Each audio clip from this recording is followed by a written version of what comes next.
नमस्कार दोस्तों, मैं अभिनव अग्रवाल फिर से स्वागत करता हूं आपका अपने इस YouTube चैनल फिजिक्स 2.0 पर। तो आज हम क्वांटम मैकेनिक्स में एक इम्पॉर्टेंट टॉपिक को डिस्कस करेंगे और काफ़ी इंटरेस्टिंग टॉपिक है, that is measurement disturbs the system. यानी कि क्या कह रहा है कि मेजरमेंट हमारे सिस्टम को डिस्टर्ब कर देता है। तो इस लाइन को बाद में समझेंगे, ठीक है। जब ये पूरा टॉपिक फिनिश हो जाएगा तब आपको इस लाइन का रियलिटी में मतलब समझ में आएगा कि लाइन क्या कह रही है।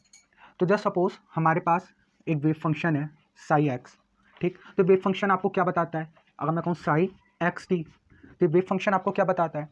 एट टाइम टी पर जितनी भी अगर मेरे किसी पार्टिकल का वेव फंक्शन है, सपोज किसी पार्टिकल का वेव फंक्शन है, तो एट टाइम टी पर इस पार्टिकल की जितनी भी प्रॉपर्टीज़ हैं वो सब इस वेव फंक्शन में छिपी हुई हैं। क्लियर? अब जस्ट सपोज मैं अगर इसका कहता हूँ कि पार्टिकल x1 से x2 तक है, x1 टू x2, ये पार्टिकल x1 टू x2 है, मतलब यहाँ पर इसका एक वेव पैकेट है। क्लियर? एक वेव पैकेट है x1 से लेकर x2 तक, ठीक है। वेव पैकेट की शेप कैसी भी हो सकती है, ठीक। तो थोड़ी सही सी शेप बनाते हैं इसकी, ठीक है।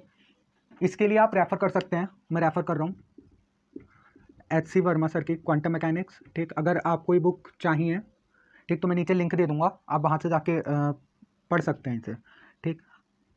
तो एक बार इसका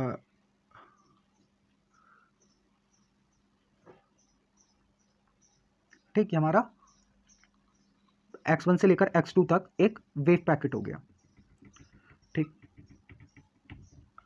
सही।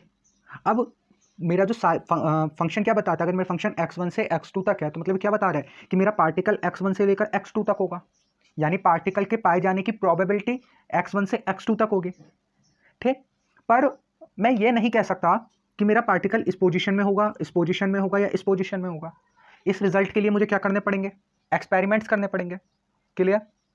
ठीक। तो इसमें एक बड़ी इंटरेस्टिंग कह सकते हैं इंटरेस्टिंग लाइन और निकल कर आती है कि सिमिलर, ये क्वांटम मैकेनिक्स की कह सकते हैं ब्यूटी है कि similar experiments give different results. अब इसे समझते हैं, similar experiment gives different results. तो ये मेरा वेव पार्टिकल था, ठीक है। अब मैंने क्या करा, मैं इसे रफ करता हूँ और ऐसे n सिस्टम्स लेता हूँ, ठीक, ऐसे n सिस्टम्स लेता हूँ और हर एक सिस्टम में मैं अपने क्या करने वाला हूँ? पोजीशन मेजरमेंट करने वाला हूँ। तो मेरा एक्सपेरिमेंट क्या है? पोजीशन मेजरमेंट, ठीक। फिर से एक बार रिपीट कर देता हूँ पूरा प्रोसेस। मैंने एक पार्टिकल लिया जिसका वेव फंक्शन है साई एक्स। अब ये पार्टिकल का एक वेव पैकेट लिया मैंने x1 से x2 तक। अब मैं क्या करूँगा? ऐसे बिल्कुल सेम सिमिलर n सिस्टम्स लूँगा, ठीक। n सिस्टम्स के अंदर n पार्टिकल्स होंगे और उन सब का मैं पोजीशन मेजरमेंट करने वाला हूँ। क्लियर? तो करते हैं। तो जस्ट सपोज ये मेरा सिस्टम 1 है, ठीक, बिल्कुल सिमिलर सिस्टम्स हैं। ये मेरा सिस्टम 2 है, ठीक। ऐसे ही सिस्टम 3 आएगा,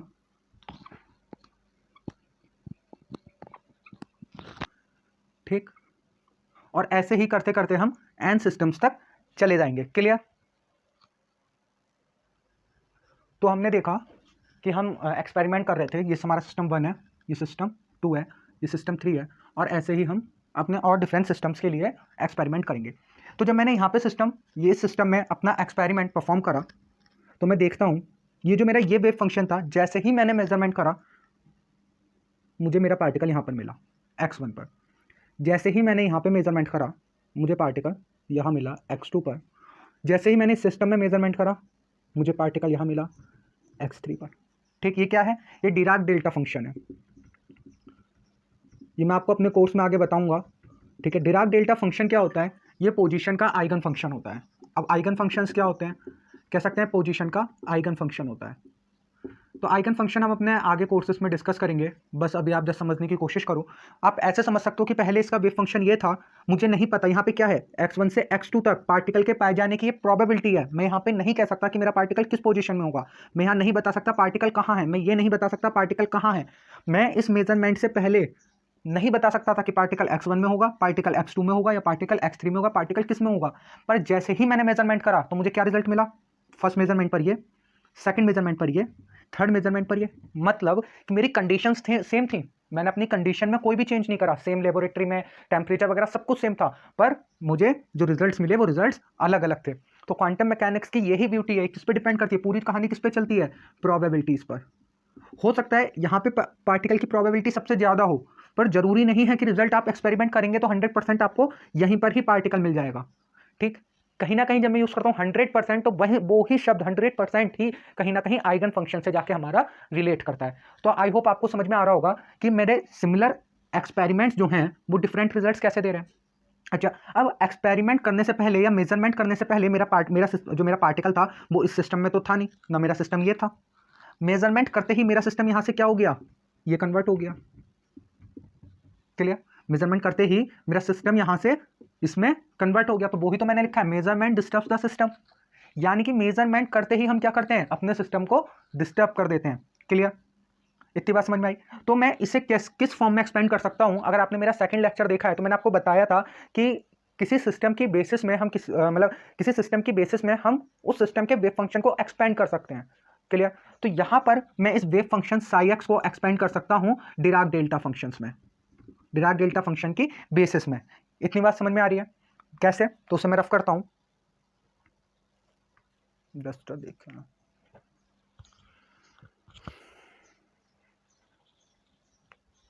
इसे रफ करते हैं। अब इसे थोड़ा मैथमेटिकली समझते हैं, एक्सपेरिमेंटली आई होप आपको समझ में आया होगा अच्छे से।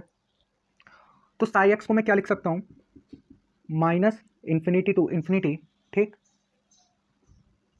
पहले एफ एक्स को लिख के बताता हूं। एफ एक्स को क्या लिख सकता हूं, F x equals to F x zero delta x minus x zero D X. इतनी बात क्लियर है। एफ एक्स को क्या लिख सकता हूँ, एफ एक्स जीरो, बल्कि आप इधर एफ एक्स जीरो लिखिए, ये एफ एक्स हो गया, क्योंकि यही तो आपको क्लियर देगा भाई कैसे एक्सपेंड कर रहा हूँ मैं। एफ एक्स जीरो क्या है, वो पोजीशन है। जैसे मैंने एक्सपेरिमेंट करा मुझे x1 मिला, ठीक, तो यहाँ पे अगर मैं एफ x1 निकालना चाहूँ तो कैसे निकालूंगा, -∞ to ∞ एफ एक्स, और ये जो delta x minus x zero था यहाँ क्या लिख दूंगा, x माइनस x1 dx। क्योंकि आपको पता होना चाहिए भाई इस इंटीग्रेशन को कैसे सॉल्व करते हैं। आई होप आपको आता होगा। अगर आपको नहीं आता तो मैं डिराक डेल्टा फंक्शन आप यूट्यूब पे सर्च कर दो, आपको काफ़ी सारी वीडियोस मिल जाएंगे। मैं भी इन फ्यूचर में डिराक डेल्टा फंक्शन पे वीडियो बना दूंगा। जनरली क्या होता है कि ये केवल मेरा एक पर्टिकुलर पॉइंट पर ही डिफाइन होता है, बाकी सब जगह इसकी वैल्यूज जीरो होती हैं। जैसे मैंने अभी आपको फिगर बना के दिखाई थी, ये कुछ ऐसा था। यानी यहाँ पर इस पॉइंट पे मुझे क्या मिला, स्पाइक मिला, यानी कि मैं 101% कह सकता हूँ मेरा पार्टिकल केवल यहीं पर है, क्योंकि यहाँ पर मुझे क्या मिल रहा है, इनफाइनाइटली स्पाइक मिल रहा है। बाकी सब जगह पार्टिकल की प्रोबेबिलिटी कितनी है, जीरो है। ठीक, तो ये कोई कह सकते हैं हमारा आइडियल वेव फंक्शन तो कह सकते हैं, पर हम इसे रियल वेव फंक्शन की फॉर्म में नहीं रख सकते डिराक डेल्टा फंक्शन को। ठीक है, तो हमारा हो गया एफ एक्स वन, मतलब कहीं पर भी मुझे पार्टिकल का मेजरमेंट करना होगा तो मैं इस फॉर्म को यूज कर सकता हूँ। अब मुझे अगर सपोज साई एक्स को एक्सपेंड करना है, ठीक, ये समझ में आया। एफ एक्स जीरो, भाई इसे सॉल्व करोगे क्या मिलेगा, एफ एक्स जीरो मिलेगा। यही तो डिराक डेल्टा फंक्शन मतलब इंटीग्रेशन की प्रॉपर्टी है, क्योंकि एक्स इक्वल्स टू, भाई तो एक बार बता देता हूँ इसे सॉल्व कैसे करेंगे। X equals to x naught पर delta x minus x zero की वैल्यू कितनी हो जाएगी, 1, बाकी सब जगह जीरो रहेगी। तो simply X equals to X zero पर ही इंटीग्रेशन बचेगा, क्योंकि इंटीग्रेशन का मतलब क्या होता है, समेशन। यहाँ पर बहुत सारे टर्म्स ऐड करके लिखा हुए होंगे, इतनी बात समझ में आ रही होगी ना। यहाँ पे बहुत सारे टर्म्स ऐड करके लिखे हुए होंगे, तो उसमें से केवल कौन सी टर्म बचेगी, X equals to x not वाली, क्योंकि डिराक डेल्टा फंक्शन की प्रॉपर्टी से बाकी सारी टर्म्स क्या हो जाएंगी, जीरो हो जाएंगी। तो delta x minus x zero equals to 1, यानी X equals to X zero पर ही इंटीग्रेशन बचेगा। तो X equals to X zero पर एफ एक्स क्या हो जाएगा, एफ एक्स जीरो, और इसकी वैल्यू कितनी हो जाएगी, 1। तो ये मिल गया। ठीक, तो समझ में आया होगा कि किसी पॉइंट पर मैं वेव फंक्शन को कैसे डिफाइन कर सकता हूँ एफ एक्स जीरो से। अब इसकी जो इंपॉर्टेंट बात है, मैं सिंपली क्या कर रहा हूँ, एक्स को एक्स जीरो से रिप्लेस कर देता हूँ। एक्स को एक्स जीरो से रिप्लेस कर दिया तो क्या हो गया, f x equals to -∞ to ∞ f x zero, ठीक, f x zero delta x minus x zero D x zero. इतनी बात क्लियर है। ठीक, और अगर मैं एफ एक्स को सिंपली साई एक्स लिखना चाहूँ तब भी कोई बात नहीं है। ठीक, तो ये क्या है, ध्यान से देखो, मैंने साई एक्स को क्या करा, इसकी बेसिस में, किसकी बेसिस बना ली मैंने, डिराक डेल्टा फंक्शन की। तो साई एक्स को मैंने डिराक डेल्टा फंक्शन की बेसिस में क्या कर दिया, एक्सपेंड कर दिया, जबकि ये क्या है, मेरा एक्सपेंशन कोफिशिएंट है, एक्सपेंशन कोफिशिएंट है। अब इससे पिछली वाली वीडियो में भी मैंने आपको एक्सपेंशन कोफिशिएंट निकालना बताया था। ठीक, तो एक्सपेंशन कोफिशिएंट कहीं ना कहीं रिलेट है हमारा प्रोबेबिलिटी से। बहुत अच्छे से इसे आने वाले लेक्चर्स में हम डिस्कस करेंगे। जो हमारे अगर आपको भी वो पूरा कोर्स चाहिए तो आप टेलीग्राम ग्रुप पे कनेक्ट हो, वहाँ पे गूगल फॉर्म है, वहाँ पे जाकर गूगल फॉर्म फिल करो, अच्छे से समझेंगे कि प्रोबेबिलिटी से एक्सपेंशन कोफिशिएंट कैसे रिलेट करता है, और ये प्रोबेबिलिटी है तो किस चीज़ की प्रोबेबिलिटी है। ठीक, अगर मैं आपको सिंपली एक वेव फंक्शन दूँ, मैं कहूँ बताओ x2, सपोज मैंने वेव फंक्शन दे दिया आपको, मतलब बहुत सिंपल सी चीज़ है, बस समझने वाली बात है।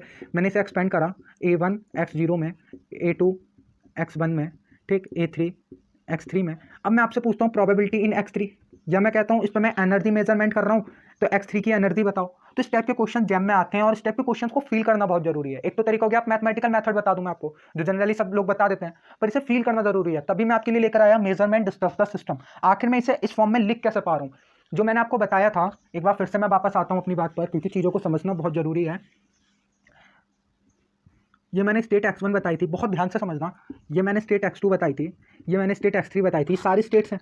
अगर मैं इन सबका एक लीनियर कॉम्बिनेशन कर दूं, ठीक, इन सबका एक लीनियर कॉम्बिनेशन कर दूं, मतलब इन सबको बनाऊं, इन सबको मिला दूं, तो मुझे क्या मिलेगा? मुझे वापस से ही वो वेव पैकेट मिल जाएगा। यानी कि क्या कहना चाह रहा हूं मैं, उसे ध्यान से समझना। x1 से x2, ठीक, x1 से x2 के अंदर ये सारी, मतलब अब इस x1 और इस x2 से कंफ्यूज मत हो जाना, इसे मैं सिंपली pq कह देता हूं। पी क्यू के अंदर, अगर आई होप आपको दिख रहा होगा, नहीं दिख रहा तो सिंपली मैंने एक पिक्चर ड्रॉ करी है वेव पैकेट की। तो पी क्यू के अंदर ये सारी स्टेट्स अपने आप हैं, पर मैं किस स्टेट को देखूंगा और उस स्टेट में उस पार्टिकल के पाए जाने की प्रोबेबिलिटी क्या है, वो मैं एक्सपेंशन कोफिशिएंट से कैलकुलेट कर सकता हूं। कैसे कैलकुलेट करूंगा, उसका कैलकुलेट करने का प्रोसेस क्या है, वो हम अपने आने वाले लेक्चर्स में अच्छे से देखने वाले हैं। तो ये हमने पोजिशन को सही तरीके से पढ़ लिया, ठीक है। तो जैसे मैंने आपको लिखा था अभी कि psi X equals to minus infinity to infinity, और यहाँ लिखा था मैंने psi X zero delta x minus x zero D x zero, ठीक। इसे मैं क्या लिख सकता हूँ, इसे सिंपली एक स्टेट भी लिख सकता हूँ। अब बहुत सारे लोगों को स्टेट में भी डाउट होगा, तो अब आने वाले लेक्चर्स में सब चीज़ें अच्छे से कवर होंगी। जस्ट ये एक ओवरव्यू है, ठीक है, कि क्वांटम मैकेनिक्स की हम ब्यूटी को समझ पाए, एटलीस्ट ब्यूटी को हम समझ पाए कि हम क्वांटम मैकेनिक्स कितनी खूबसूरत चीज़ है भाई। अगर मैं कहता हूँ क्लासिकली अगर हम कोई एक्सपेरिमेंट करते हैं तो उसके रिजल्ट सेम ही आने वाले हैं। अगर हमारी कंडीशन सेम है तो क्लासिकली रिजल्ट सेम आने वाले हैं। पर हमने अभी क्वांटम मैकेनिक्स में क्या देखा कि हमारी कंडीशन सेम है और हम सिमिलर एक्सपेरिमेंट को भी परफॉर्म कर रहे हैं, पर हमारे रिजल्ट्स क्या आ रहे हैं, रिजल्ट्स हमारे डिफरेंट आ रहे हैं, ठीक। तो minus infinity to infinity psi X zero, और इसे सिंपली क्या लिख सकता हूँ, एक स्टेट के रूप में, और मैंने बताया था स्टेट पिछले लेक्चर में अच्छे से, डी एक्स जीरो, क्लियर। तो हम इसे ऐसे भी एक्सपेंड कर सकते हैं, या सिंपली से ए एक्स जीरो भी मैं लिख सकता हूँ, ठीक है। क्या है, सिर्फ एक कोफिशिएंट, क्लियर, ठीक। अब हमने पोजीशन को देखा, अब एक बार ये सब मोमेंटम के लिए करके चलते हैं, ठीक। तो मैं मोमेंटम के लिए आपको बताऊं, जैसे हमारा पोजीशन का आइगन फंक्शन, पोजीशन का आइगन फंक्शन क्या था, डिराक डेल्टा। ऐसे ही सिमिलरली डिराक डेल्टा क्या होता है, delta x minus x zero, ठीक। सिमिलरली हमारा जो कह सकते हैं मोमेंटम है, इसका आइगन फंक्शन होता है प्लेन वेव, ठीक, जिसे जनरली लिखते हैं ई की power iota H cut P x, ठीक, ई की power iota H cut iota upon H cut P x, ठीक। जनरली हमारा मोमेंटम का क्या है, आइगन फंक्शन है। तो इसमें भी हम क्या करते हैं, हमने अपनी कोई एक पार्टिकल लिया था जो x1 से x2 के बीच में डिफाइन था, हमने डिफरेंट इसके एक्सपेरिमेंट करे। तो हम देखते हैं यहाँ पर हमें एक अलग टाइप की प्लेन वेव मिलती है, यहाँ पर हमें एक अलग टाइप की प्लेन वेव मिलती है, यहाँ पर हमें तीसरी बार में एक अलग टाइप की प्लेन वेव मिलती है, ठीक। यानी कि इसका मोमेंटम p1 है, इसका मोमेंटम p2 है, इसका मोमेंटम p3 है। तो सिमिलरली मैंने इसके एक्सपेरिमेंट्स करे सिमिलर स्टेट में, सिमिलर कंडीशन में, पर मुझे रिजल्ट्स क्या मिले, रिजल्ट्स डिफरेंट मिले। मेरा मेजरमेंट करते ही पार्टिकल इस स्टेट में था, पर जैसे ही मैंने मेजरमेंट करा मेरा पार्टिकल इस स्टेट में आ गया। किसी और ने मेजरमेंट करा, उसे पार्टिकल इस स्टेट में मिला, किसी और को पार्टिकल इस स्टेट में मिला। यानी कि मेजरमेंट ने क्या करा, हमारे सिस्टम को डिस्टर्ब कर दिया। हम रिजल्ट्स तो इस सिस्टम में लेना चाहते थे, पर हमारा सिस्टम ही चेंज होकर क्या हो गया, ये हो गया। ये बात आपको समझ में आई होगी, ठीक। तो जैसे अब इसमें इतनी ही बात थी समझने की, ठीक है, कि कैसे हमारा सिस्टम, इन फिगर्स से आप अच्छे से समझ सकते हैं कि कैसे हमारा सिस्टम एक, मतलब कैसे हमारा पार्टिकल एक सिस्टम से दूसरे सिस्टम में एक्सचेंज हो जाता है, ठीक। तो इसका थोड़ा सा मैथमेटिकली और समझ लेते हैं इसे। वो सिंपल मैथमेटिक्स है कि मैं साई एक्स को, ठीक, साई एक्स को सिंपली क्या लिख सकता हूँ, minus infinity to infinity 1 upon square root 2 pi H cut, यहाँ लिख सकता हूँ ए पी जीरो ई की power iota H cross P X D X, ठीक। यहाँ पे आएगा dp। क्लियर है? ठीक, AP0 e⁻h⁻, ठीक। क्योंकि यहाँ पे P0 क्या बता रहा है कि मुझे रिजल्ट, मतलब देखो यहाँ पे सारे, मतलब एक बार P0 आएगा, भाई समेशन का मतलब क्या होता है, इंटीग्रेशन का मतलब क्या होता है, समेशन। तो एक बार P0, P1, P2, P3, समझ में आ रहा है ना। तो इस साई, अब इसे साई एक्स को, इसके अंदर सब चीज़ अपनी, ये साई एक्स क्या है, ये एक स्टेट है, एब्स्ट्रैक्ट स्टेट है। एब्स्ट्रैक्ट स्टेट क्या बताती है, इसके अंदर सारी प्रॉपर्टीज उसकी छिपी हुई हैं। ठीक, तो मैंने क्या करा है, वेव फंक्शन को अब की बार किस बेसिस में खोला, पहले पोजीशन की बेसिस में खोला था, अब की बार इसे मोमेंटम की बेसिस में खोला। क्लियर, समझ में आ रहा है?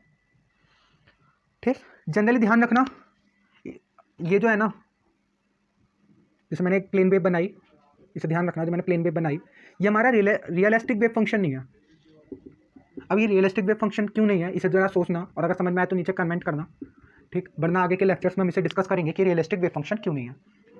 यहाँ से हमें AP0 क्या देने वाला है, AP0 हमें इस स्टेट में हमारा पार्टिकल इस स्टेट में है, इसकी प्रोबेबिलिटी देगा। AP0 नहीं देगा, क्या देगा, AP² AP0² एब्सोल्यूट वैल्यू और dP0। ठीक है, तो P0 में पाए जाने की प्रोबेबिलिटी क्या है, वो हमें यहाँ से मिलेगी। तो हम सिंपली यहाँ से AP0 कैलकुलेट कर सकते हैं। कैसे, फोरियर ट्रांसफॉर्मेशन करेंगे। फोरियर ट्रांसफॉर्मेशन आपको पता है, फोरियर ट्रांसफॉर्मेशन क्या करता है, फ्रीक्वेंसी से टाइम डोमेन में। सिमिलरली यहाँ पे x और P0 को आपस में क्या कर देगा, एक्सचेंज कर देगा। तो यहाँ से अगर मैं AP0 निकालना चाहूँ, AP निकालना चाहूँ, तो वो क्या आएगा, 1/, यहाँ ध्यान रखना AP0 नहीं आएगा, AP आएगा। ठीक, यहाँ आएगा √2πh×, यहाँ पे भी AP ही आएगा, 1/√2πh× minus infinity to infinity. ठीक, और यहाँ पे आ जाएगा आपका साई एक्स e⁻, क्योंकि प्लस था इधर जाके माइनस का हो गया, -IH×, और ये आ जाएगा dx। ठीक, क्लियर, इतनी बात समझ में आ रही है? सही है, यहाँ से P0 हटा लो, मतलब बात वो ही है। ठीक है, अब यहाँ एक बात और समझने की है कि यहाँ पर मैं इंटीग्रेशन P के रेस्पेक्ट में कर रहा था। जब P के रेस्पेक्ट में कर रहा था तो लिमिट P की रखूंगा, भाई P के रेस्पेक्ट में कर रहा था, यहाँ पे सिंपली इंटीग्रेशन हो जाएगा, P की लिमिट्स आ जाएंगी, तो P तो हट जाएगा, क्या रह जाएगा, x। तो मुझे x भाई वेव फंक्शन मिल गया x की फॉर्म में। और यहाँ पर मैं इंटीग्रेशन कर रहा हूँ x के रेस्पेक्ट में, तो लिमिट्स किसकी रखूंगा, x की रखूंगा, भाई यहाँ लिमिट्स x की आएंगी, तो मुझे जो अब फंक्शन मिलेगा वो P में मिलेगा। तो मुझे P में तो फंक्शन चाहिए था।